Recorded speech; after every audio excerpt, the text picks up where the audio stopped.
Voy a casarme de nuevo la próxima semana. Por eso, esta mañana hice lo mismo que hago cada año en esta fecha. Llevé flores a la tumba de mi esposa.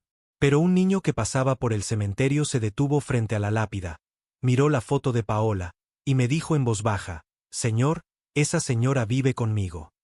Lo que descubrí cuando seguí a ese niño destruyó todo lo que yo creía saber sobre mi vida.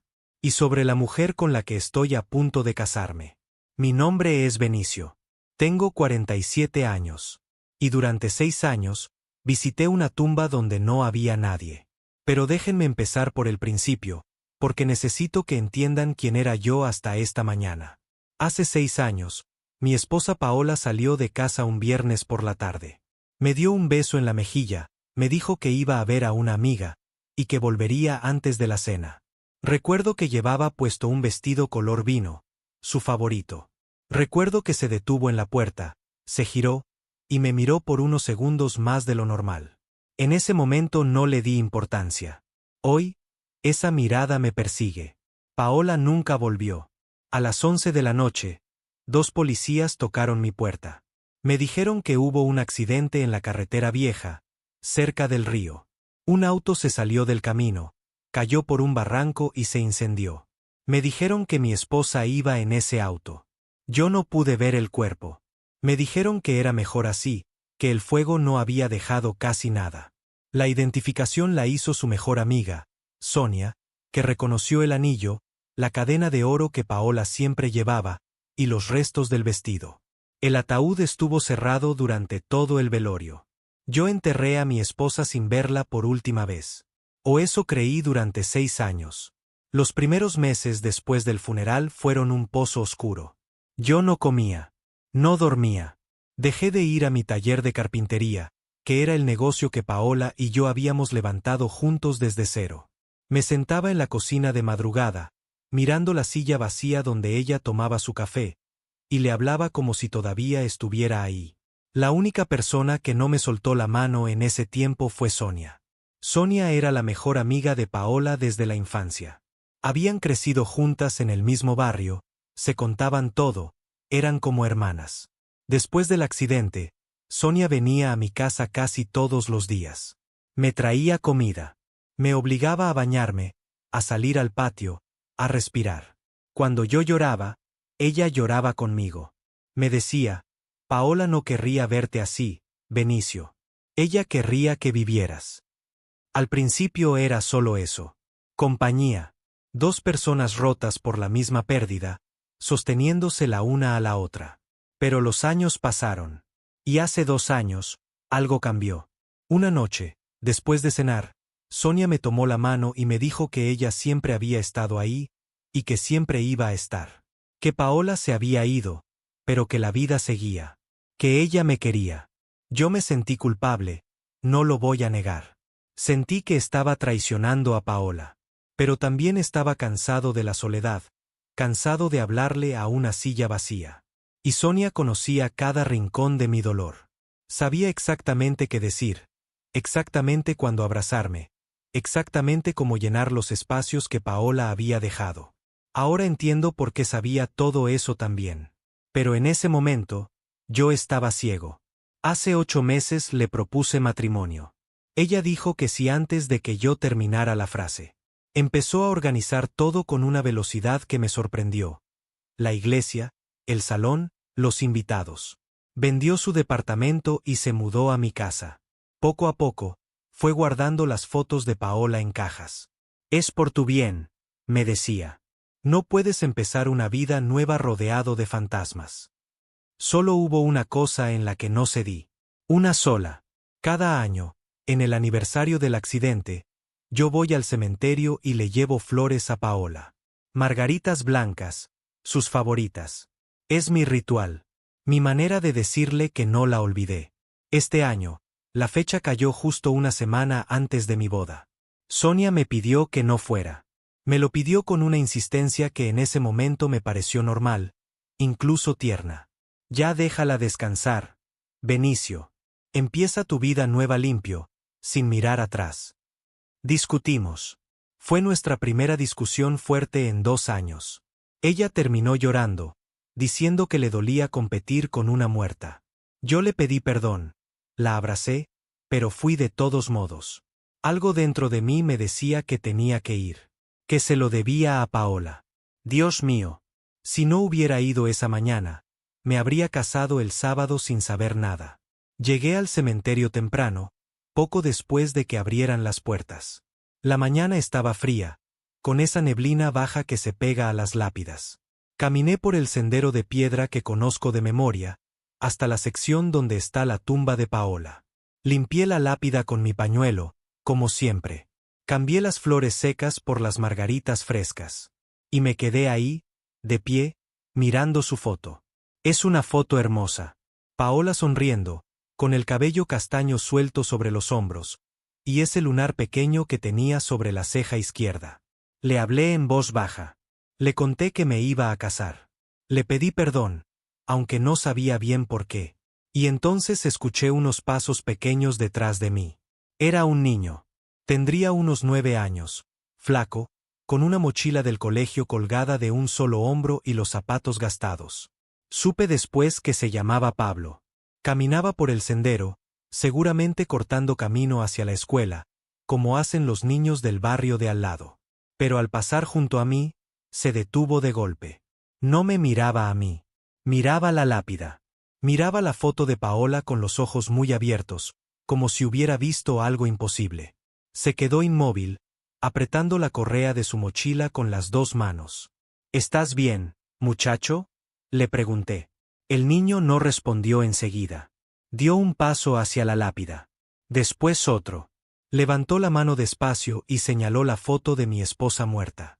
Y entonces dijo esas palabras que me partieron la vida en 2. Señor, esa señora vive conmigo. Sentí que el suelo se movía debajo de mis pies. Le dije que eso era imposible, que esa mujer era mi esposa y que había muerto hace 6 años. Pero el niño negó con la cabeza, muy serio, sin apartar los ojos de la foto. Es ella, insistió. Vive en mi casa. Le decimos Eugenia. Pero tiene esa misma sonrisa. Y ese puntito arriba del ojo. El lunar. El niño estaba señalando el lunar sobre la ceja izquierda. Ese detalle no se inventa. Ese detalle no se adivina. Mis manos empezaron a temblar. Las margaritas que todavía sostenía cayeron al suelo, sobre la tierra húmeda de la tumba. Me agaché frente al niño, lo tomé suavemente por los hombros, y con la voz quebrada le hice la única pregunta que importaba. ¿Dónde vives, Pablo? Llévame con ella. El niño me miró a los ojos. Y comenzó a caminar. El niño caminaba rápido, y yo lo seguía como si estuviera dentro de un sueño del que no podía despertar. Salimos del cementerio por la puerta lateral, la que da al barrio viejo. Yo había pasado por esa zona 1000 veces en auto, pero nunca había entrado caminando. Las calles se hacían más angostas a cada cuadra. Casas de ladrillo sin pintar, ropa colgada entre los postes, perros flacos durmiendo en las veredas. El mundo entero seguía funcionando con normalidad. La gente barría sus puertas, un vendedor gritaba el precio de las naranjas, y yo caminaba detrás de un niño de 9 años con el corazón golpeándome el pecho como un martillo. Mientras caminábamos, le hice preguntas. Necesitaba entender. Necesitaba prepararme. ¿Hace cuánto vive contigo esa señora? Desde siempre, me dijo Pablo, encogiéndose de hombros. Bueno, desde que yo era chiquito. Mi abuelo la trajo del río. Del río. Me detuve en seco en medio de la calle. El accidente de Paola fue en la carretera vieja. El auto cayó por el barranco que da al río. A menos de 2 kilómetros de donde este niño vivía. ¿Cómo que la trajo del río?, le pregunté, tratando de que mi voz no temblara. Mi abuelo es pescador. Él la encontró una noche, hace muchos años. Estaba toda lastimada, toda mojada, en la orilla. Mi abuelo dice que Dios la puso ahí para que nosotros la cuidáramos. Seguí caminando porque las piernas se movían solas, pero por dentro yo me estaba desarmando. 6 años. 6 años llorando frente a una lápida. 6 años hablándole a una silla vacía. Y ella estaba a 20 minutos a pie del cementerio. A media hora de mi casa. Y ella nunca dijo quién era. Nunca habló de su familia. Pablo negó con la cabeza. Eugenia no se acuerda de nada de antes del río. Mi abuelo dice que el golpe le borró los recuerdos. A veces se pone triste y mira por la ventana mucho rato. Dice que siente que olvidó algo importante. Pero después me hace la merienda y se le pasa. Le decimos Eugenia. Le pusieron un nombre porque ella no tenía ninguno. Mi esposa, la mujer que sabía de memoria las fechas de todos los cumpleaños, que recordaba el nombre de cada cliente de nuestro taller, vivía desde hace 6 años sin saber cómo se llamaba. ¿Por qué nunca la llevaron a un hospital? ¿A la policía? Pregunté. No era un reclamo. Era desesperación pura. Pablo se quedó callado un momento. Después dijo, con esa honestidad brutal que solo tienen los niños. Mi abuelo la llevó al hospital al principio. Yo era muy chiquito, no me acuerdo. Pero él cuenta que después fue a preguntar a la policía si alguien buscaba a una señora así. Y le dijeron que no. Que nadie había reportado a nadie con ese aspecto. Que nadie la buscaba. Eso era imposible. Yo removí cielo y tierra esa semana. Llamé a hospitales, a comisarías. O eso creía yo. Porque ahora que lo pienso, yo estaba destrozado, sedado, sin dormir. Y hubo alguien que se ofreció a encargarse de todo, para que yo no sufriera más. Alguien que hizo las llamadas por mí. Alguien que fue a la morgue por mí. Alguien que habló con la policía por mí. Sonia. En ese momento todavía no quería pensarlo. Todavía no podía. Empujé esa sombra al fondo de mi mente porque delante de mí, Pablo acababa de detenerse frente a una casa pequeña de ladrillo, con un limonero en la entrada y una reja pintada de verde. Es aquí, dijo. Yo vivo aquí con mi abuelo Aurelio y con Eugenia. Me quedé parado frente a esa reja como si fuera la frontera entre dos vidas. La mía de antes y la que empezaría cuando esa puerta se abriera. Las manos me sudaban. El corazón me latía tan fuerte que me dolía. 6 años de duelo, un funeral, una lápida con su foto, una boda en una semana.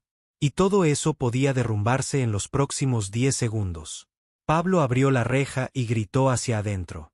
Eugenia. Ya llegué. Vine con un señor. Escuché pasos dentro de la casa. Unos pasos que yo reconocería en cualquier lugar del mundo, porque durante 15 años los escuché cada mañana en el pasillo de mi casa. Ese ritmo.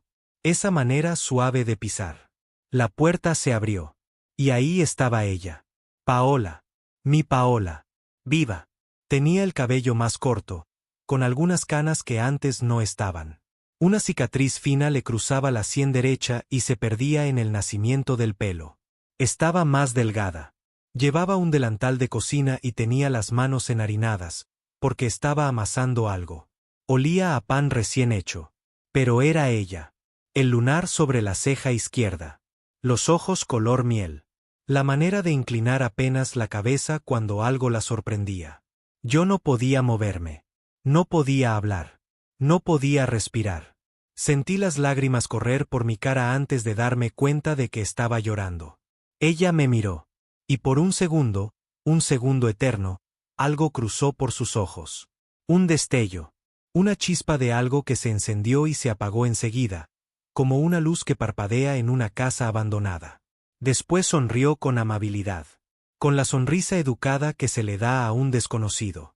Buenos días, señor. ¿Se siente bien? Necesita un vaso de agua. Su voz. Dios mío, su voz. Intacta. La misma voz que me decía buenos días, mi amor cada mañana. La misma voz que cantaba bajito mientras regaba las plantas. Esa voz ahora me hablaba de usted, como a un extraño. Paola. Logré decir, con un hilo de voz. Ella frunció el ceño, confundida. No, señor. Me llamo Eugenia. Creo que me confunde con otra persona. Di un paso hacia ella. No pude evitarlo. Tu nombre es Paola. Naciste el 14 de marzo. Le tienes miedo a las tormentas desde niña. Tomas el café con 3 cucharadas de azúcar aunque siempre dices que vas a dejarlo. Y cuando amasas pan, igual que ahora, siempre te queda un poco de harina justo aquí. Levanté la mano temblando y señalé mi propia mejilla izquierda. Ella se quedó inmóvil. Lentamente, se llevó el dorso de la mano a la mejilla izquierda. Y ahí estaba, la mancha de harina. Exactamente donde siempre. El plato que sostenía Pablo se le resbaló de las manos y sonó contra el piso. Nadie lo miró. Los ojos de Paola se llenaron de algo que no era reconocimiento, pero tampoco era indiferencia. Era miedo. El miedo de alguien que siente que el suelo que pisó durante 6 años empieza a rajarse. ¿Quién es usted?, preguntó en un susurro. ¿Por qué sabe esas cosas?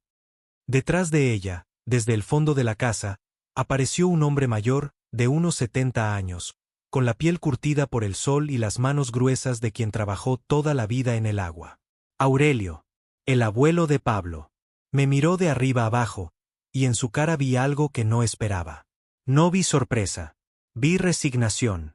Como si llevara 6 años esperando que alguien tocara esa puerta.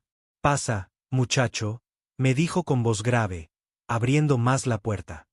Creo que tú y yo tenemos que hablar. Y hay algo que llevo mucho tiempo guardando, que te pertenece. Entré a esa casa sintiendo que cruzaba la frontera de otro mundo. Era una casa humilde pero limpia, ordenada con cariño. Y apenas di 2 pasos adentro, tuve que apoyarme en la pared, porque lo que vi me golpeó más fuerte que cualquier revelación. La casa entera estaba llena de Paola. Había cortinas de tela clara con flores bordadas a mano, iguales a las que ella había hecho para nuestra cocina. Sobre la mesa, un frasco con margaritas blancas. En la pared, cuadritos pequeños pintados con acuarela. Un río, un limonero, un pájaro. Paola pintaba acuarelas los domingos. Y en el aire, ese olor a pan casero con romero que durante 15 años fue el olor de mi hogar. Ella no recordaba su nombre, pero sus manos sí recordaban todo lo demás. Siéntate, muchacho, me dijo Aurelio, señalando una silla junto a la mesa. Pablo, ve a tu cuarto a hacer la tarea. Pero abuelo. Ve. El niño obedeció, no sin antes mirarme una última vez. Paola, o Eugenia, como la llamaban en esa casa, se quedó de pie junto a la cocina, con las manos todavía enharinadas, abrazándose a sí misma como si tuviera frío. No me quitaba los ojos de encima. Había miedo en su mirada, sí, pero también había otra cosa. Una curiosidad dolorosa. Como quien está parado frente a una puerta cerrada que siempre supo que existía, y por primera vez alguien le ofrece la llave. Aurelio se sentó frente a mí, despacio, con el peso de sus 70 años y de algo más pesado todavía. Dime primero quién eres tú, me dijo. ¿Y qué eres de ella? Saqué mi billetera con las manos temblando. Llevo una foto ahí desde hace 20 años. Paola y yo, jóvenes, el día que abrimos nuestro taller de carpintería. Ella riéndose, abrazada a mi cuello, con un cartel de madera recién barnizado entre los dos. La puse sobre la mesa y la empujé hacia él. Me llamo Benicio. Esa mujer que está parada ahí es mi esposa. Se llama Paola. Y hace 6 años la enterré. Aurelio tomó la foto con sus manos gruesas. La miró un largo rato en silencio. Después cerró los ojos y suspiró, como quien suelta una carga que llevó demasiado tiempo. Escuché un ruido ahogado y levanté la vista. Paola se había acercado. Miraba la foto por encima del hombro de Aurelio, y las lágrimas le corrían por la cara sin que ella pareciera darse cuenta. Esa soy yo, susurró. No era una pregunta. Esa soy yo y no me acuerdo. ¿Por qué no me acuerdo? Se le dobló la voz en la última palabra. Aurelio se levantó y la ayudó a sentarse, con una ternura de padre. Le sirvió un vaso de agua. Esperó a que respirara. Y entonces empezó a hablar. Fue una noche de viernes, hace 6 años. Yo estaba revisando mis redes río abajo, porque con la lluvia de esos días la corriente arrastraba de todo y me robaba los aparejos. Entonces la vi. Al principio pensé que era un bulto de ropa enganchado en las ramas de la orilla. Pero era una mujer. Empapada, helada, con la cabeza abierta y sangre en toda la cara. Pensé que estaba muerta. Cuando la toqué, gimió.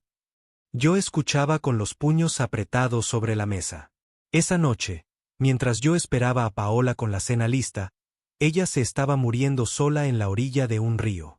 La cargué hasta mi casa como pude, y de ahí al hospital del pueblo, el chiquito, el de la ruta. Estuvo 11 días internada. Los primeros 3 no sabían si iba a vivir. Tenía golpes por todos lados y esa herida fea en la cabeza. Cuando al fin despertó, no sabía ni cómo se llamaba. Los médicos dijeron que a veces la memoria vuelve en semanas. A veces en años. A veces nunca. ¿Y nadie preguntó quién era? Dije. ¿Nadie buscó a su familia? Nadie vio en las noticias lo del accidente en la carretera vieja. Aurelio me miró fijo. Y lo que dijo a continuación me heló la sangre. Sí, muchacho. Sí se hizo la pregunta. El hospital dio aviso a la policía, como corresponde. Mujer sin identificar, entre 40 y 50 años, rescatada del río. Yo mismo fui a la comisaría 2 veces. Y un día, cuando ella todavía estaba internada, vino una mujer a preguntar por ella. El corazón se me detuvo. Una mujer. Una mujer de ciudad. Bien vestida, educada. Dijo que estaba buscando a una pariente desaparecida en la zona. La llevaron a la sala donde estaba Eugenia durmiendo. Yo estaba ahí, en el pasillo, porque iba todos los días a verla. La mujer se paró en la puerta, la miró un buen rato, y después dijo, no, no es ella. No la conozco. Dio las gracias y se fue. Sentí náuseas. ¿Cómo era esa mujer? Pregunté, aunque una parte de mí ya lo sabía. Haga memoria, Aurelio. Por favor. El viejo entrecerró los ojos, buscando en el pasado. Han pasado 6 años, muchacho. Pero me acuerdo de 2 cosas, porque me llamaron la atención. Tenía el pelo rojizo, teñido, muy arreglado. Y un lunar grande aquí, en el cuello, del lado izquierdo. Me acuerdo porque cuando dijo que no la conocía, se tocó el cuello así, nerviosa, como quien se acomoda una bufanda que no lleva puesta. El pelo rojizo. El lunar en el lado izquierdo del cuello. El gesto de tocárselo cuando está nerviosa, ese gesto que yo he visto 1000 veces en mi propia cocina, en mi propia mesa, en mi propio auto. Sonia. Sonia estuvo en ese hospital. Sonia vio a Paola viva, respirando, a 2 metros de distancia. Y la miró a la cara y dijo, no es ella. No la conozco. Y una semana después, esa misma mujer identificó un cuerpo carbonizado en la morgue como si fuera mi esposa. Reconoció el anillo, la cadena, el vestido. Lloró abrazada a mí en el velorio. Eligió las flores del ataúd. Un ataúd que ella exigió mantener cerrado para protegerme. Me levanté de la silla tan rápido que la tiré al piso. Fui hasta la ventana porque me faltaba el aire. Afuera, el limonero se movía con el viento, y yo sentía que el mundo entero se estaba reescribiendo en mi cabeza. Cada abrazo de Sonia en estos 6 años. Cada Paola querría que fueras feliz. Cada vez que insistió en guardar las fotos, en vender el taller, en que yo no fuera más al cementerio. Cada lágrima que lloró conmigo era teatro. Teatro ensayado sobre la tumba vacía de su mejor amiga. Y entonces la voz de Paola sonó a mis espaldas, pequeña y rota. ¿Quién era esa mujer, Benicio? Era la primera vez en 6 años que decía mi nombre. Me di vuelta. Ella me miraba con los ojos hinchados, y en su cara había una súplica. No pude decirle la verdad completa. Todavía no. No podía decirle que la mujer que la dejó abandonada con la cabeza rota en un hospital de pueblo era su mejor amiga de la infancia. Y menos podía decirle que esa mujer dormía ahora en mi casa, usaba mi cocina, y en 6 días caminaría hacia el altar vestida de novia para convertirse en mi esposa. Pero Aurelio no había terminado. Hay algo más, dijo, levantándose pesadamente de la silla. Cuando encontré a Eugenia en el río, ella tenía algo agarrado en la mano. Apretado con tanta fuerza que en el hospital tuvieron que abrirle los dedos uno por uno. Lo guardé todos estos años, esperando este día. Caminó hasta un mueble viejo del rincón, abrió el cajón de arriba y sacó una caja de lata oxidada. La puso sobre la mesa, frente a mí. Ábrela, muchacho. Levanté la tapa con las manos temblando. Y cuando vi lo que había adentro, entendí que la noche del accidente, Paola no iba a visitar a ninguna amiga. Iba huyendo de una. Dentro de la caja de lata había 3 cosas. La primera era una pulsera de oro, fina, con un dije en forma de corazón. Estaba rota. El broche no estaba abierto. Estaba arrancado, deformado, como si alguien la hubiera tirado con fuerza hasta reventarla. Yo conocía esa pulsera. La había visto cientos de veces. Tenía grabada una letra en el corazón, una S. Era la pulsera de Sonia. La que, según ella, había perdido en un viaje hace años. La que Paola tenía apretada en el puño la noche que un pescador la sacó medio muerta del río. Una pulsera no se le arranca a nadie desde lejos. Para arrancarla hay que estar cerca. Cuerpo a cuerpo. Forcejeando. Sonia estuvo en ese auto. La segunda cosa era un papel doblado en 4, arrugado y manchado por el agua. La tinta estaba corrida en los bordes, pero el centro se podía leer. Era el estado de cuenta del banco de nuestro taller de carpintería. Yo mismo firmaba esos papeles cada mes. Pero este tenía marcas hechas con lapicera roja. Círculos alrededor de retiros que yo no recordaba haber autorizado. Montos que se repetían mes tras mes. $3,000. $4,500. $6,000. Y al final, en el margen, con la letra redonda y apurada de Paola, 3 palabras que me atravesaron como un cuchillo. Es ella. Confirmado. La tercera cosa era una foto pequeña, de esas de documento. Paola y Sonia, jóvenes, abrazadas, riéndose. La foto estaba partida en 2 por la mitad, con rabia. Y del lado de atrás, escrito con la misma lapicera roja, una fecha, la fecha exacta del día del accidente. Me quedé mirando esas 3 cosas sobre la mesa de madera de esa casa humilde, y de pronto los últimos 6 años de mi vida se ordenaron como las piezas de un rompecabezas macabro. Ese viernes, Paola no salió a visitar a una amiga. Salió a enfrentarla. Mi esposa llevaba meses revisando las cuentas del taller en silencio. Descubrió que faltaba dinero. Mucho dinero. Más de $80,000 a lo largo de 3 años, sacados de a poco, con firmas que imitaban la mía. Y descubrió quién lo estaba sacando. La persona que tenía acceso a todo, la que nos ayudaba con los papeles del negocio por amistad, la que conocía nuestras claves, nuestros horarios, nuestra vida entera. Su mejor amiga. Aurelio me miraba en silencio desde el otro lado de la mesa. Paola, mi Paola sin memoria, tenía los ojos fijos en la foto partida, pálida como un papel. Yo escribí eso, murmuró, tocando las palabras rojas con la punta de los dedos. Es mi letra. Reconozco mi letra, pero no me acuerdo de haberla escrito. ¿Sabes lo que es eso, Benicio? ¿Sabes lo que es mirar tu propia mano escrita y no poder entrar en tu propia cabeza? Se le quebró la voz. Yo me arrodillé junto a su silla. Quería abrazarla y no me atrevía. Para mí, ella era mi esposa. Para ella, yo era un extraño que había llegado esa mañana con un terremoto debajo del brazo. Paola, escúchame. No tienes que recordar nada ahora. Yo me acuerdo por los dos. Y te juro por mi vida que voy a averiguar exactamente qué pasó esa noche.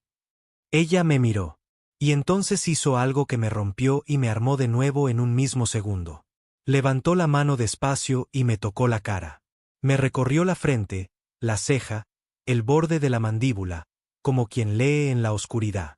Cuando te vi en la puerta, susurró, me dolió el pecho. Antes de que dijeras una sola palabra. Me dolió el pecho como me duele a veces en los sueños. Yo sueño con una cocina que no es esta. Sueño con aserrín en el piso y con alguien que silba mientras trabaja la madera. Tú silbas cuando trabajas la madera. No pude contestarle. Silbo. Siempre silbé. Ella me lo decía riéndose. Benicio, silbas más de lo que hablas. Su memoria estaba ahí. Enterrada viva, igual que ella. Golpeando desde adentro.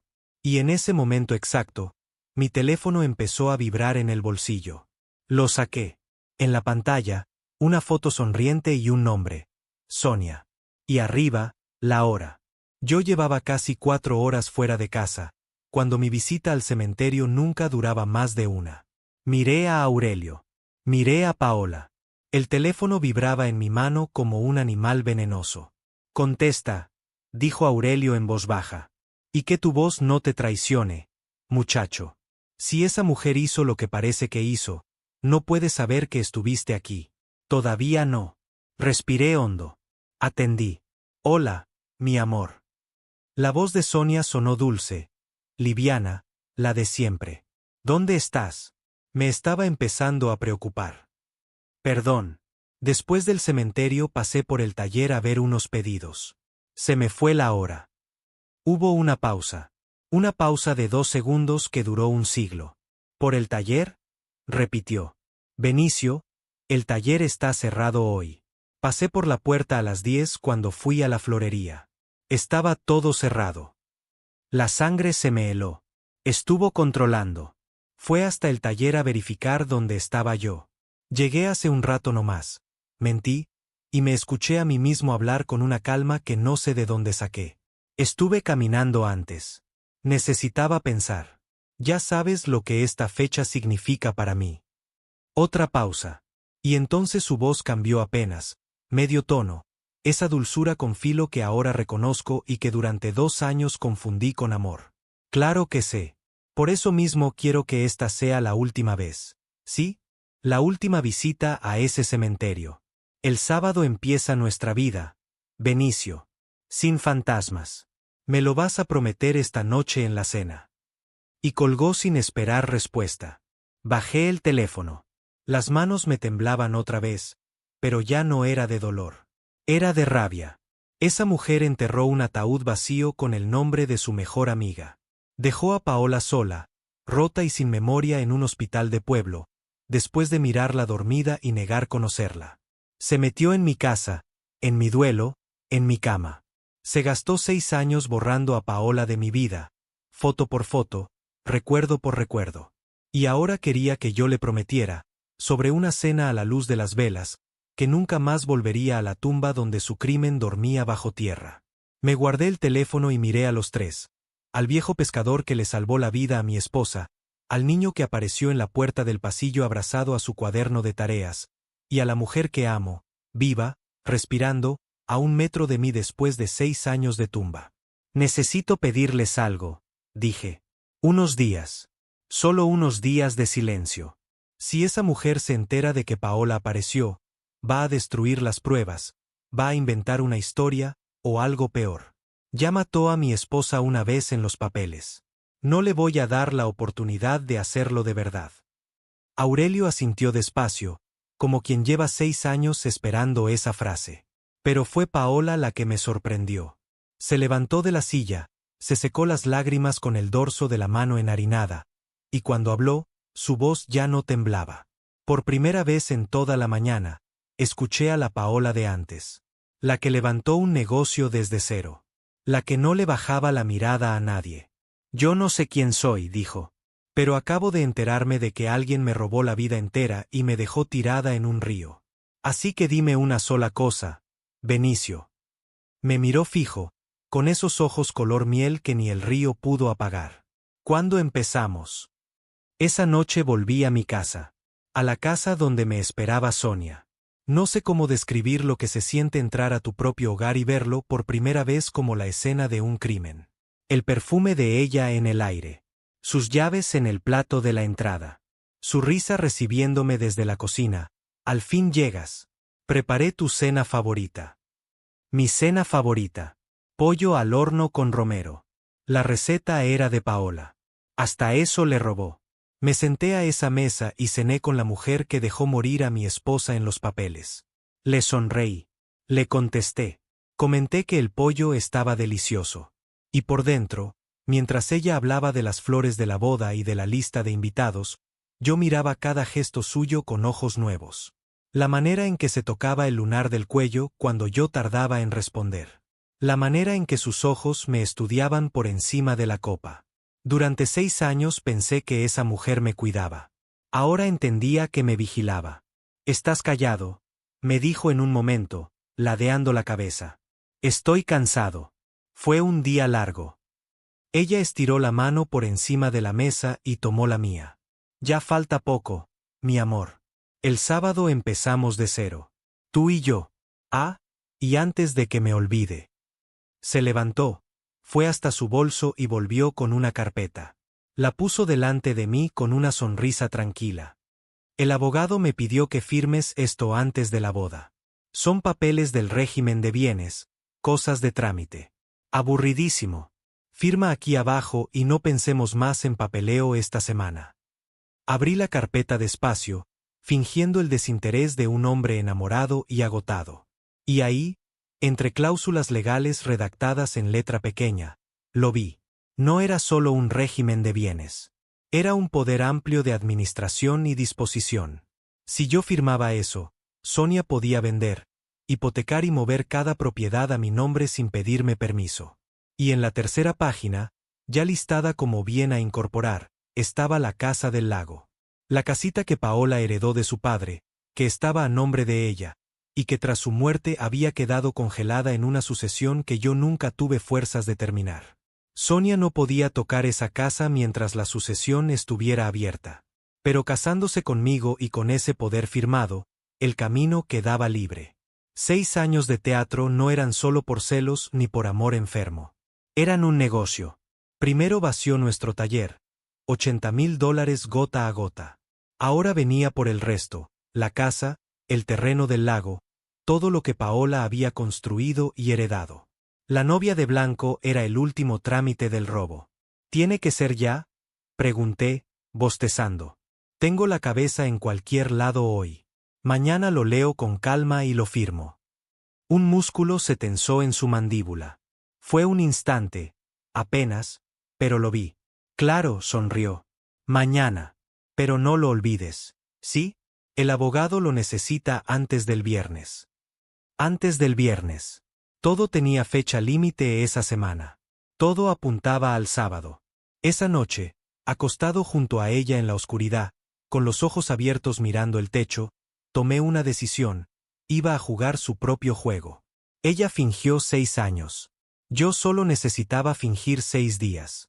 A la mañana siguiente empecé mi doble vida. Para Sonia, yo era el novio distraído y dócil que contaba los días para la boda. Le decía que iba al taller, a resolver pedidos, a probarme el traje. Un traje gris oscuro, por cierto, que ella misma había elegido. Y algo de eso hacía, para sostener la mentira.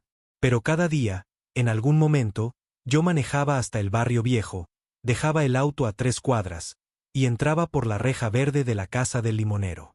Y esos ratos robados se convirtieron en lo más parecido a la felicidad que sentí en 6 años. Le llevé a Paola una caja con cosas que Sonia no había logrado hacerme tirar. Fotos que escondí en el taller, cartas, su libro de recetas escrito a mano. La primera tarde, Paola pasó las páginas de ese libro en silencio, tocando su propia letra, y de pronto dijo, sin levantar la vista, a esta torta le falta ralladura de naranja. La receta la escribí mal a propósito, para que nadie me la copiara. Y se quedó helada, porque no sabía de dónde había salido eso. Era verdad. Me lo había confesado riéndose una Navidad. La torta famosa de Paola llevaba un ingrediente secreto que ella jamás anotó. La memoria no le volvió de golpe, como en las películas. Le volvió como vuelve la marea, una ola, y retroceso, y otra ola un poco más adentro. El martes recordó el taller. Olió el frasquito de barniz que le llevé y se echó a llorar sin saber por qué. Y después dijo a Serrín y después dijo tu papá me enseñó a lijar y era cierto, mi padre le había enseñado. El miércoles, mientras Pablo hacía la tarea en la mesa, ella le corrigió una cuenta por encima del hombro y murmuró, los números nunca mienten. Por eso la descubrí. Levantó los ojos hacia mí, pálida. La descubrí, Benicio. Me acuerdo de estar sentada de noche con una lámpara, comparando firmas. Me acuerdo de la rabia. Me acuerdo de pensar, no puede ser ella, tiene que haber un error. Y el jueves, faltando 2 días para la boda, llegó la ola grande. Yo le había llevado el pañuelo de seda que estaba en el bolsillo de su abrigo, uno que sobrevivió escondido en el fondo de un ropero del taller. Se lo puse en las manos. Ella lo apretó, se lo llevó a la cara, y de repente se dobló sobre sí misma como si la hubieran golpeado. El auto jadeó. Yo no manejaba, Benicio. Yo no iba manejando. Me arrodillé frente a ella. Aurelio apareció en la puerta de la cocina y se quedó inmóvil. Llovía, siguió Paola, con los ojos cerrados, la voz entrecortada, como quien narra una película que le proyectan por dentro. Yo la enfrenté en su departamento. Le mostré los papeles. Le dije que el lunes iba al banco y a la policía. Ella lloró, me pidió que habláramos, que me llevaba a casa, que estaba muy alterada para manejar. Llovía tanto. En la carretera vieja empezó a acelerar. Yo le gritaba que parara. Ella decía que no iba a ir presa, que yo no le iba a quitar todo, que primero muerta. Yo le agarré el brazo para sacarla del volante. Abrió la mano derecha lentamente, mirándose la palma. Y me quedé con su pulsera. Después el golpe. Frío. Agua. Oscuro. Una voz de hombre diciendo, aguanta, hija, aguanta, punto. Silencio total en la cocina. Hasta Pablo había dejado el lápiz. Sonia no solo la abandonó. Sonia iba al volante. Sonia aceleró en la carretera vieja con las dos adentro, en una ruleta rusa de acero y lluvia, y cuando el auto cayó al barranco, ella logró salir. Tuvo que haber salido antes de que el auto terminara en el fondo, o cayó cerca de la orilla, nunca lo sabremos con exactitud. Pero salió, se sacudió el barro, miró hacia el agua oscura donde flotaba su mejor amiga de la infancia, y se fue caminando. Y 7 días después, vestida de negro, eligió las flores del ataúd vacío mientras me sostenía la mano. Me levanté de esa cocina con algo nuevo en el cuerpo. Ya no era dolor. Ya no era ni siquiera rabia. Era algo frío y ordenado, como una hoja de madera recién cepillada. Mañana es viernes, dije. Mañana firmo los papeles que me pidió. O eso va a creer ella. Aurelio, necesito que me acompañe temprano a un lugar. Paola. La miré, y por primera vez en 6 años sonreí de verdad. Tú y yo tenemos una cita el sábado. Espero que no tengas nada que ponerte, porque hay un vestido esperándote. Y te adelanto una cosa, no es azul. Ella me miró sin entender. Aurelio tampoco entendía. Todavía no sabían que yo llevaba 2 días preparando algo. Que el miércoles por la tarde no estuve probándome el traje, como le dije a Sonia. Estuve sentado en una oficina, frente a un hombre de corbata, contándole toda la historia. Y ese hombre, después de escucharme en silencio durante 1 hora, había cerrado su carpeta y me había dicho 5 palabras. Déjela llegar hasta el altar. El hombre de la corbata se llamaba Dr. Ulises Ferrer. Fiscal. Llegué a él por el camino más viejo del mundo, un cliente de mi taller. Hace años le hice los muebles de su despacho, roble macizo, y el hombre siempre me decía, Benicio, si algún día necesitas justicia de verdad, no vayas a cualquier ventanilla. Ven a verme. Nunca pensé que iba a cobrarle esa frase. El miércoles por la tarde, mientras Sonia me creía en la sastrería, yo estaba sentado frente a su escritorio de roble, con la caja de lata de Aurelio sobre las rodillas. Le conté todo, sin llorar, sin gritar, como quien entrega una pieza terminada, cada junta en su lugar. Le mostré la pulsera con la S y el broche reventado. El estado de cuenta con los círculos rojos y la letra de Paola. La foto partida con la fecha del accidente. Le hablé del hospital del pueblo, del aviso policial de mujer sin identificar que alguien respondió con un no la conozco. Del ataúd cerrado.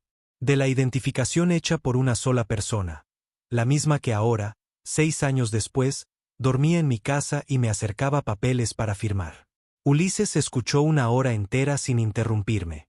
Después abrió la caja, miró la pulsera un largo rato, y dijo, ¿sabe cuál es su problema, Benicio? Que todo esto que usted me trae vale oro para mí, y todavía no alcanza para un juez. Una pulsera rota pudo perderse en cualquier lado. Un papel con letra de su esposa no prueba quién manejaba. Un pescador que recuerda un lunar 6 años después, la defensa lo hace pedazos en 10 minutos. Y la memoria de una mujer con amnesia, recuperada por partes, es lo primero que van a atacar. Entonces necesitamos que ella misma se ponga la soga. Y usted me está diciendo que esa mujer necesita 2 firmas suyas esta semana, la del poder y la del acta de matrimonio. Se echó atrás en la silla, y por primera vez sonrió. Señor Benicio, déjela llegar hasta el altar. El plan quedó armado esa misma tarde, y era tan simple que daba miedo. Primero, la sucesión de Paola. Ulises hizo una llamada y confirmó en el registro lo que sospechaba. 2 semanas atrás, un estudio jurídico contratado por Sonia había reactivado el expediente de la sucesión, presentando a la futura cónyuge del viudo como parte interesada. Sonia no esperó ni a la boda para empezar a mover la casa del lago. Eso ya era un hilo del que tirar. Segundo, la declaración de Paola. El jueves por la tarde, después de la ola grande de memoria, llevé a Ulises a la casa del limonero. Verlo entrar con su corbata a esa cocina humilde, y ver a Paola servirle café con las manos firmes, fue una de las imágenes más extrañas y hermosas de mi vida. Paola declaró durante 2 horas. El fiscal trajo también a un médico forense de su confianza, que revisó la cicatriz de la sien y el historial del hospital del pueblo. 11 días de internación, traumatismo de cráneo, fecha de ingreso idéntica a la noche del accidente. Papel sobre papel, la muerta empezaba a existir de nuevo. Tercero, las huellas. Esto me lo explicó Ulises despacio, para que yo entendiera la magnitud. La mujer que usted enterró existe, Benicio. ¿Hay un cuerpo en esa tumba o no lo hay? Y eso lo determina una exhumación que ya estoy pidiendo. Pero hay algo más rápido. Su esposa está viva y tiene huellas dactilares. Basta cotejarlas con su documento de identidad para que el Estado la resucite. Y en el momento exacto en que Paola vuelva a estar legalmente viva. Hizo una pausa. Su acta de defunción se anula, la sucesión se cae, y cualquier matrimonio que usted contraiga el sábado es nulo de pleno derecho. Usted no puede casarse, Benicio, sigue casado. Sigo casado. Esas 2 palabras me sostuvieron en pie los días que siguieron. Y cuarto, la parte que me tocaba a mí, el teatro. Ulises fue claro como el agua. Ella no puede sospechar nada. Si huele el peligro, desaparece, y con la plata que juntó se compra otra vida. La necesito confiada, con los papeles en la mano, delante de testigos. Firme el poder el viernes. Con fecha, delante de ella. Ese papel no va a valer nada porque usted va a firmarlo bajo instrucción fiscal, pero para ella va a ser la señal de que ganó. Así que el viernes por la mañana, un día antes de la boda, me senté en mi propia cocina, frente a la mujer que intentó matar a mi esposa, y firmé. Ella me miraba firmar con los ojos brillantes. Cuando terminé la última hoja, se lanzó a abrazarme, me llenó la cara de besos, y yo sentí su perfume y pensé en la orilla del río, en la lluvia, en una voz gritando primero muerta. La abracé de vuelta. Hay abrazos que son la cosa más difícil que uno hace en la vida. Mañana a esta hora vas a estar poniéndote el traje, me dijo, guardando la carpeta en su bolso con una velocidad que no se molestó en disimular. Gris oscuro. Vas a estar tan guapo. Y tú vas a estar hermosa, le contesté. Y era verdad, y esa verdad me daba náuseas. Pero esa misma tarde, el plan estuvo a punto de venirse abajo. Yo había ido una última vez a la casa del limonero, a llevarle a Paola el vestido. Uno color perla, sencillo, que compré con ayuda de la vecina de Aurelio. Estábamos en la cocina, Paola con la caja del vestido sin abrir sobre la mesa, cuando Pablo entró corriendo desde la calle, agitado, con la cara descompuesta. El auto, jadeó. El auto gris del que me hablaste, Benicio. El de la señora. Está parado en la esquina de la panadería. Hay una señora adentro mirando para acá. Se me paró el corazón. El auto de Sonia era gris. Me asomé apenas por el borde de la cortina que Paola había bordado, y ahí estaba, a media cuadra, contra el cordón, el sedán gris.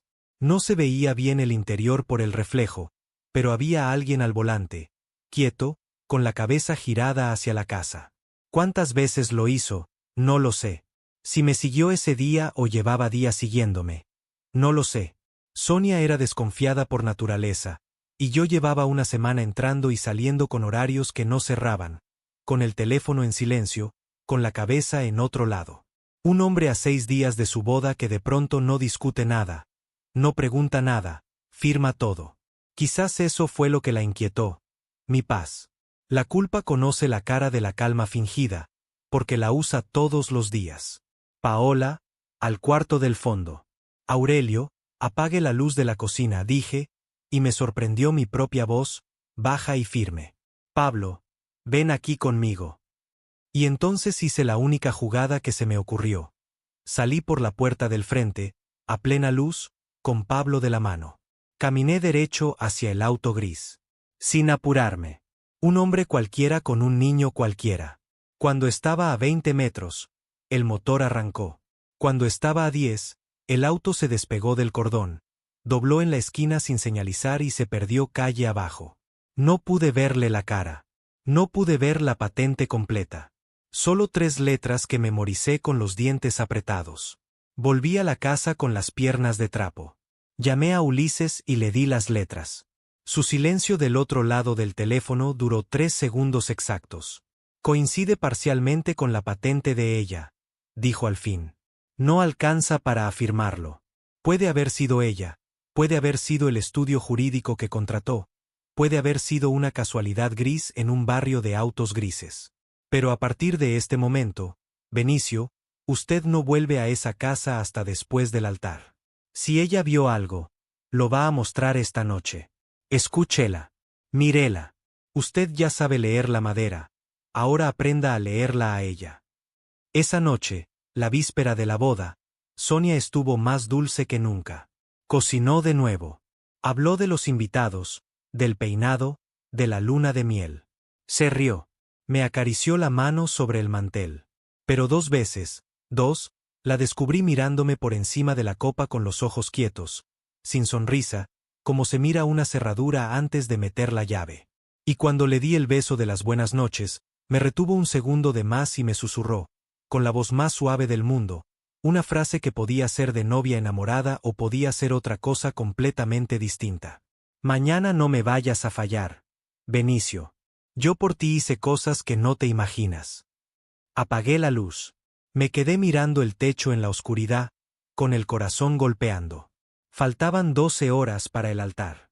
Y yo ya no sabía si el sábado la trampa era para ella o para mí. El sábado amaneció con un cielo limpio, sin una sola nube. Un día perfecto para casarse, habría dicho cualquiera.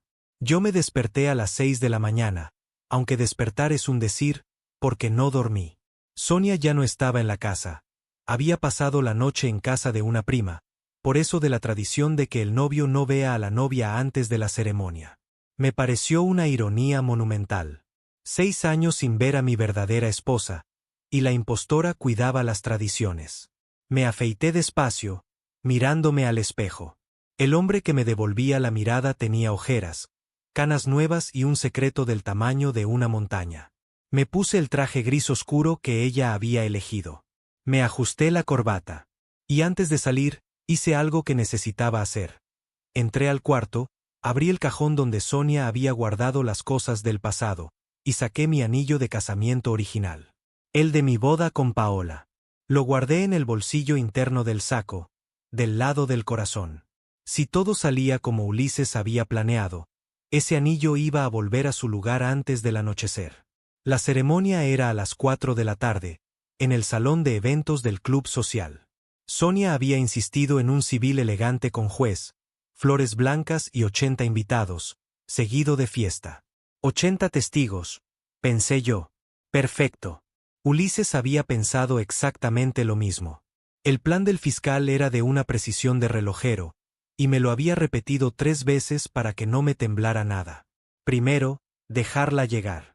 Que Sonia se parara frente al juez, con vestido de novia, delante de todos.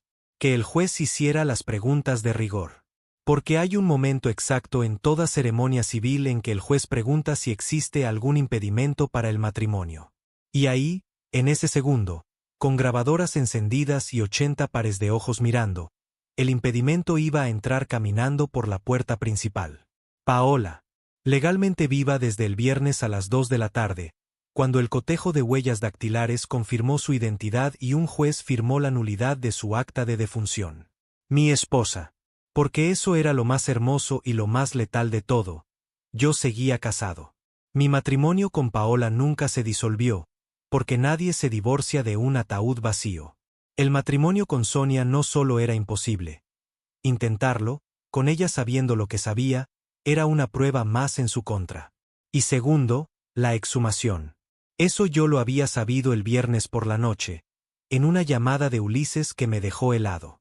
La orden judicial se ejecutó el viernes al mediodía, en silencio, con la tumba de Paola rodeada de biombos. Cuando abrieron el ataúd que yo enterré llorando hace 6 años, encontraron exactamente lo que ya sospechábamos: piedras. Bolsas de arena de construcción y piedras, acomodadas para dar peso. Ni un hueso, ni un resto, nada. Pero adentro había algo más. Algo que nadie esperaba. Un sobre de nylon, pegado con cinta debajo del acolchado del ataúd. Y adentro del sobre, papeles. Ulises no quiso adelantarme todo por teléfono, solo me dijo: Benicio, la persona que armó este ataúd guardó aquí lo que no se animó a destruir. Mañana, cuando todo termine, usted va a entender hasta dónde llega esto. Hoy duerma. Sí puede. No pude. A las 3:30 de la tarde, el salón del club estaba lleno. Flores blancas por todas partes, música suave, mozos con bandejas. Yo saludaba invitados en la puerta con una sonrisa de cartón. Vinieron primos míos, clientes del taller, vecinos. Y vino la gente de ella, la prima, 2 amigas del gimnasio, un tío. Poca gente propia, ahora que lo pienso. La gente como Sonia no acumula personas, acumula público. Entre los invitados, discretos, de traje y vestido como cualquiera, había 4 personas que nadie conocía. 2 hombres cerca de la puerta principal, una mujer junto a la salida lateral, y un hombre canoso sentado en la tercera fila con cara de tío lejano. Policías de civil. El de la tercera fila me buscó la mirada un segundo y asintió apenas. Un movimiento de nada. Todo listo. A las 4:05, la música cambió. Y Sonia entró al salón. Tengo que decirlo, estaba deslumbrante. Vestido blanco de encaje, el pelo rojizo recogido, el cuello descubierto con el lunar a la vista, y una sonrisa de triunfo que iluminaba el salón entero. Caminó hacia mí por el pasillo central entre los aplausos de los invitados, y yo la miré venir pensando en la otra caminata que ella hizo hace 6 años. La de la orilla del río hacia la carretera, empapada, dejando a su mejor amiga flotando en el agua negra a sus espaldas. Llegó a mi lado. Me tomó las manos. Las tenía heladas. Te dije que no me fallaras, me susurró sonriendo, y los invitados suspiraron enternecidos, creyendo que me decía un te amo. El juez era un hombre mayor, de lentes, con una carpeta roja bajo el brazo. Lo que Sonia no sabía era que el juez titular había sido reemplazado esa mañana por un problema de agenda. El hombre de la carpeta roja era el juez que Ulises necesitaba ahí, uno que conocía cada línea del expediente. Empezó la ceremonia. Las palabras de siempre: el amor, el compromiso, la vida compartida. Sonia asentía radiante. Yo sentía el anillo de Paola quemándome el bolsillo del lado del corazón. Y entonces el juez se acomodó los lentes, pasó una hoja, y con la voz más neutra del mundo pronunció la frase que yo llevaba esperando desde el lunes. Antes de continuar, y conforme a la ley, pregunto a los presentes, si alguna persona conoce algún impedimento legal por el cual este matrimonio no pueda celebrarse, que hable ahora. El silencio de rigor. Alguien tosió. Sonia sonreía mirando al juez, esperando el trámite. Y desde el fondo del salón, una voz de mujer atravesó el aire como un cuchillo. Yo conozco un impedimento. 80 cabezas giraron al mismo tiempo. Sonia giró la última, todavía con la sonrisa puesta, esa sonrisa que se le quedó congelada en la cara como una máscara rajada. En la puerta principal del salón, de pie, con un vestido color perla y la frente en alto, estaba Paola. El sol de la tarde entraba por detrás de ella y por un momento pareció exactamente lo que todos creían que era: una aparecida. Una muerta que volvía. Escuché un grito ahogado, un vaso que se rompía, el murmullo creciendo como una ola. Una señora mayor se persignó 3 veces. Alguien dijo su nombre en voz alta: Paola, y el nombre corrió por el salón de boca en boca: Paola, Paola, es Paola, la primera esposa, la muerta. Ella empezó a caminar por el pasillo central. Los tacones sonaban en el piso de madera. 1, 2, 1, 2, y era el único sonido del mundo. Detrás de ella entraron Aurelio, de traje viejo pero planchado con orgullo, y Pablo, peinado a la fuerza, agarrado de la mano del abuelo. Mi familia. La que el río me devolvió. Paola caminó hasta quedar a 3 metros de nosotros. Miró al juez. Me miró a mí, un segundo, con un brillo que era puro coraje. Y después clavó los ojos en Sonia. El impedimento es simple, señor juez, dijo, con la voz clara, sin temblar. Este hombre no puede casarse. Ya está casado. Conmigo. Yo soy Paola. Y según los papeles de esta señora. Una pausa quirúrgica. Yo llevo 6 años muerta. Sonia no se movía. Estaba blanca, del color exacto de su vestido, con el ramo apretado entre las manos. Y entonces la vi hacer el gesto. El gesto de toda la vida. La mano subiendo lentamente hacia el lunar del cuello. Hola, Sonia, dijo mi esposa, dando un paso más. ¿No me vas a saludar? La última vez que me viste, me estaba hundiendo en el río. Y la última vez que yo te vi a ti. Levantó la mano derecha, con el puño cerrado. Lo abrió despacio, delante de 80 testigos. De su palma colgó, girando en el aire, una pulsera de oro rota con un corazón grabado con la letra S. Te arranqué esto del brazo mientras me gritabas que primero muerta antes que presa. El salón entero contuvo la respiración. La pulsera giraba despacio en el aire, colgando de los dedos de Paola, y el sol que entraba por los ventanales arrancaba destellos del oro. Nadie se movía. Los mozos se habían quedado inmóviles con las bandejas en la mano. Una copa rodó por una mesa y nadie la detuvo. Y entonces Sonia hizo lo que la gente como ella hace siempre cuando el teatro se les incendia. Buscó otro papel para actuar. Se rió. Una risa corta, forzada, que sonó como un vidrio rajándose. Esto es una broma. Miró a los invitados, buscando aliados. ¿Quién es esta mujer? Benicio. ¿Quién es esta loca? Esto es una crueldad. Usar a una imitadora. Un montaje. El día de mi boda. Se giró hacia el juez con los ojos llenos de lágrimas instantáneas, de esas que ella fabricaba en 2 segundos. Yo las conocía bien. Lloró así en el velorio. Señor juez, Paola murió hace 6 años. Yo misma identifiqué el cuerpo. Yo la enterré. Era mi mejor amiga. Qué interesante que menciones el cuerpo, dijo una voz desde la tercera fila. El hombre canoso con cara de tío lejano se puso de pie, se desabrochó el saco y caminó hacia el frente sin apuro. Al llegar junto al juez, sacó una credencial y la mostró al salón. Doctor Ulises Ferrer, fiscal. Y esto dejó de ser una boda hace exactamente 2 minutos. Hizo una seña con la cabeza. Los 2 hombres de la puerta principal y la mujer de la salida lateral se movieron a la vez, cerrando los accesos con una naturalidad ensayada. Nadie tiene que alarmarse. Los invitados van a poder irse en unos minutos. Todos menos una persona. Sonia dio un paso atrás. El ramo le temblaba en las manos. Señora Sonia, continuó Ulises, abriendo una carpeta, ayer al mediodía, por orden judicial, se exhumó el ataúd que usted identificó y ayudó a enterrar hace 6 años. ¿Quiere contarle usted a los presentes lo que encontramos adentro, o se lo cuento yo? Silencio.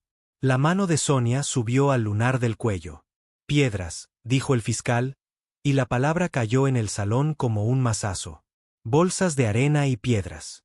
Ni un resto humano. Usted lloró durante 6 años sobre una caja de piedras que usted misma ayudó a preparar. Porque el cuerpo que usted dijo reconocer en la morgue, señora, nunca existió. No hubo cuerpo. Hubo un acta de defunción comprada, un empleado de la funeraria llamado Darío que cobró $5,000 por cerrar un ataúd vacío y mirar para otro lado, y una firma suya en cada papel. Eso es mentira, susurró Sonia. Pero la voz le salió sin fuerza, hueca. Darío declaró ayer a la tarde, siguió Ulises, implacable, pasando una hoja. Está detenido y colaboró con todo. Guardó recibos. La gente que hace trabajo sucio siempre guarda recibos, señora, por si algún día el pez grande intenta comerse al chico. Pero eso no fue lo más interesante de la exhumación. Levantó la vista de la carpeta. Lo más interesante fue el sobre. Vi a Sonia vacilar. Fue apenas un movimiento, una rodilla que se dio medio centímetro bajo el vestido de novia. Ella sabía. En ese instante entendí que ella sabía exactamente de qué sobrehablaba el fiscal, y que llevaba 6 años despertándose a la noche pensando en él. Un sobre de nylon, pegado con cinta debajo del acolchado del ataúd, dijo Ulises, sacándolo de la carpeta con un guante. Puesto ahí por Darío, sin que usted lo supiera. Su seguro de vida, lo llamó él. Adentro había copias de todo lo que usted le entregó para el montaje. El acta de defunción falsificada antes de tener sello, las fotos del anillo y la cadena que usted le dio para acreditar la identificación, y esto. Levantó una hoja protegida en una funda plástica. La transferencia. 3 días después del accidente, mientras el señor Benicio elegía la lápida de su esposa, usted movió $62,000 desde una cuenta a nombre del taller de carpintería hacia una cuenta nueva, abierta una semana antes del accidente. Una semana antes, señora. Usted abrió esa cuenta cuando Paola todavía estaba viva, sana, y comprando los papeles que la iban a hundir. Eso se llama premeditación. El murmullo del salón creció como un enjambre. Alguien lloraba. La prima de Sonia se había sentado con la cara entre las manos. Y entonces Paola habló de nuevo. No gritó. Nunca gritó. Ni siquiera ahí. Dio 2 pasos hacia la mujer vestida de novia y le habló bajito, con una calma que dolía más que cualquier grito. Yo te quise como a una hermana, Sonia. Te presté plata cuando no tenías. Te di trabajo en nuestro taller. Te senté a mi mesa todas las navidades de mi vida. Y cuando descubrí los números, ¿sabes qué fue lo primero que pensé? Que tenía que haber un error. Manejé bajo la lluvia hasta tu departamento para darte la oportunidad de explicarme. Esa fue mi ingenuidad. Creer que alguien que roba 6 años seguidos merece una conversación. Hizo una pausa. Me subiste a tu auto diciendo que me llevabas a casa. Y aceleraste en la carretera vieja gritando que primero muerta antes que presa. Te arranqué la pulsera peleando por el volante. Lo último que vi antes del barranco fue tu cara, Sonia. Y lo primero que vi al despertar sin memoria fue el techo de un hospital al que fuiste. Me miraste dormida, y dijiste, no la conozco. Yo no, empezó Sonia. 11 días, siguió Paola, y por primera vez le tembló la voz, no de miedo, de una pena vieja y enorme. Estuve 11 días entre la vida y la muerte a 40 minutos de mi casa. Me salvó un pescador que no me había visto en su vida. Me crió el nombre que me puso un nene de 3 años que no sabía decir, señora. Una familia de desconocidos me dio todo, Sonia. Todo lo que vos me sacaste. Sonia miró a Paola. Me miró a mí. Miró las salidas cerradas, los policías, los 80 pares de ojos que hace 10 minutos le aplaudían la entrada y ahora la miraban como se mira un accidente. Y ahí, acorralada, la máscara terminó de caerse. Fue casi fascinante de ver, como se astilla una madera podrida. La cara se le endureció, la boca se le torció, y la mujer dulce que me cocinó 6 años de cenas desapareció para siempre. Todo lo que yo te saqué. Siseó, y la voz era otra, filosa, la voz que Paola escuchó en el auto bajo la lluvia. Y todo lo que vos me sacaste a mí, Paola, toda la vida igual. Vos tenías el negocio, la casa, el marido que te miraba como un perro fiel. Yo limpiaba tus números y sonreía. $62,000? Me los gané aguantándote la vida perfecta. Y sí, abrí la cuenta antes. ¿Y qué? Porque sabía que tarde o temprano me ibas a descubrir y me ibas a dejar en la calle. Yo no te empujé a ese río. El auto se me fue solo. La lluvia. Se cayó de golpe. Demasiado tarde. El salón entero la había escuchado ubicarse al volante. Ulises cerró su carpeta con un golpecito seco, casi delicado. Gracias, señora. Eso era lo único que nos faltaba escucharle decir en público. Hizo la seña final. Procedan. La mujer policía se acercó por detrás. Cuando le tomó las muñecas para esposarla, Sonia no forcejeó. Se quedó rígida, mirando al frente, con el velo todavía prendido en el peinado. Las esposas sonaron con un clic metálico que se escuchó en todo el salón, y el ramo de novia se le cayó de las manos y quedó tirado en el pasillo central, sobre el mismo piso de madera por donde había entrado sonriendo 20 minutos antes. Se la llevaron caminando entre las mesas, vestida de novia, delante de sus propios invitados. Nadie dijo una palabra. Solo Aurelio, cuando la mujer pasó a su lado, murmuró entre dientes, con sus 70 años de río y de silencio. 6 años cuidé lo que vos tiraste al agua. Anda tranquila, que lo vamos a seguir cuidando nosotros. Sonia cruzó la puerta del salón escoltada, y el vestido blanco desapareció en la luz de la tarde. Y entonces, en medio de aquel silencio inmenso, sentí una mano que buscaba la mía. Paola. A mi lado. Viva. Mirando el altar de flores blancas que otra mujer había elegido para robarle la vida. Benicio, me dijo bajito, con una chispa en los ojos color miel que yo no veía desde hacía 6 años. Hay un juez parado ahí, 80 invitados sentados, y una fiesta paga. Sería una lástima desperdiciar todo esto, ¿no te parece? El salón se quedó en silencio un instante más. 80 personas que hacía media hora habían venido a ver una boda, y que acababan de presenciar un arresto, no sabían bien qué hacer con las manos, con los ojos, con el cuerpo. Y entonces el juez, el mismo hombre de la carpeta roja que había hecho la pregunta que destapó todo, se acomodó los lentes, miró a Paola, me miró a mí, y dijo algo que nadie esperaba. Técnicamente, señores, esta ceremonia no puede continuar porque el novio ya tiene esposa. Hizo una pausa, y por primera vez en toda la tarde sonrió. Pero nada me impide oficiar otra distinta. Ahora mismo, si los interesados están de acuerdo. Miré a Paola.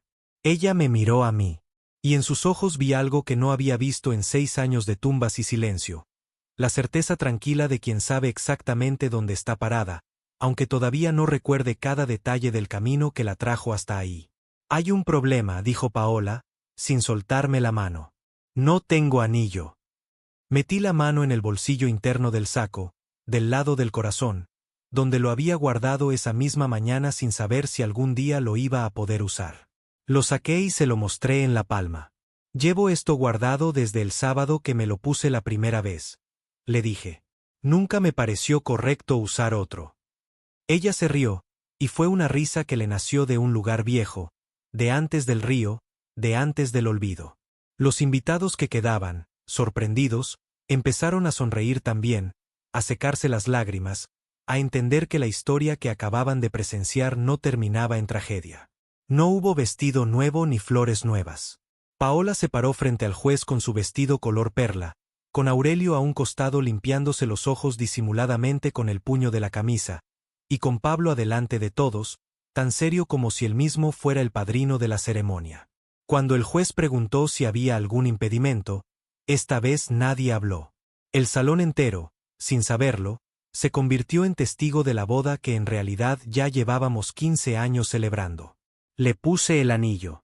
Ella tenía la mano fría, como aquella primera vez, hace tantos años, cuando yo temblaba tanto que casi se me cae al piso de la iglesia. Los declaro, otra vez, marido y mujer, dijo el juez. Y esta vez, cuando la besé, no hubo mentira debajo. No hubo teatro. Hubo 6 años de deuda pagándose de una sola vez. Lo que vino después llevó meses, no lo voy a contar como si hubiera sido fácil, porque no lo fue. Sonia fue procesada por fraude, falsificación de documentos públicos, apropiación indebida y tentativa de homicidio, esto último gracias a la declaración de Paola y a un peritaje que confirmó que las marcas en el volante recuperado del auto, que también había sido rescatado del río en aquella exhumación ordenada por Ulises, coincidían con un forcejeo. El empleado de la funeraria, Darío, colaboró a cambio de una condena menor, y su testimonio fue la puntada final que cerró el caso. Sonia hoy cumple condena. No voy a decir dónde, ni voy a decir por cuántos años, porque ya le dio suficiente espacio en nuestras vidas. Lo único que sé es que no volvió a acercarse ni a 1 metro de la casa del lago, la que finalmente, con la sucesión resuelta, volvió a estar a nombre de mi esposa. El dinero robado, los $80,000 del taller y los $62,000 transferidos antes del accidente, se recuperó en parte gracias a que la cuenta de Sonia seguía activa. No fue todo, pero fue suficiente para que Paola y yo hiciéramos algo que llevábamos meses pensando. Compramos la casa del limonero. No es que Aurelio quisiera vender. Al principio se negó con toda la terquedad de un pescador viejo. Yo no la salvé para que me paguen, me dijo, casi ofendido, la primera vez que se lo propuse. Tuve que explicarle, con la misma paciencia que él tuvo conmigo aquella primera mañana, que no era un pago. Era una manera de que él y Pablo nunca más tuvieran que preocuparse por una gotera, por una cuenta médica, por un mes flaco de pesca. Le compramos la casa, sí, pero se la devolvimos el mismo día, a su nombre, junto con un terreno más grande al lado del río, con un embarcadero nuevo para que siguiera pescando hasta el último día de su vida, y con una cuenta a nombre de Pablo para que estudiara lo que quisiera cuando llegara el momento. Aurelio lloró esa tarde. Fue la única vez que lo vi llorar en todos estos años. Pablo hoy tiene 10 años y pasa la mitad de la semana en nuestra casa, la que antes fue mía y de Paola, y que hace un tiempo volvió a llenarse de acerrín y barniz porque reabrimos el taller juntos. Paola le enseña a hornear el pan con romero. Yo le enseño a lijar madera, así como mi padre me enseñó a mí, y así como yo mismo se lo enseñé a ella hace 20 años.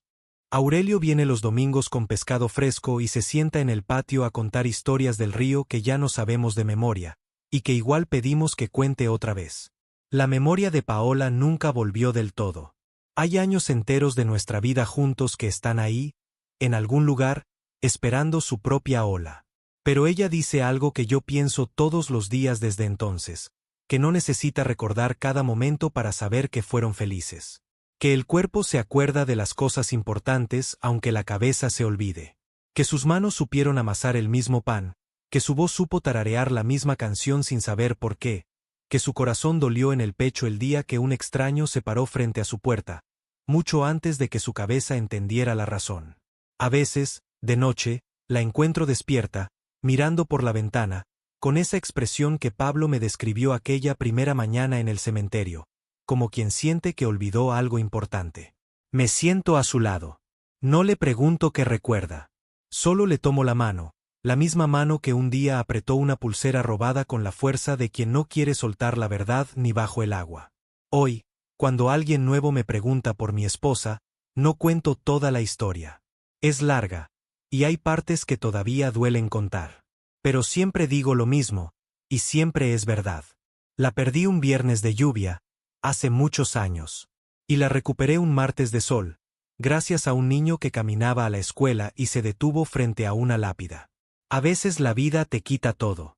Y a veces, si uno tiene la fuerza de no dejar de buscar aunque el mundo entero le haya dicho que ya está todo perdido, la vida te lo devuelve. Roto, distinto, con cicatrices nuevas. Pero vivo. Y eso, al final, es lo único que importa.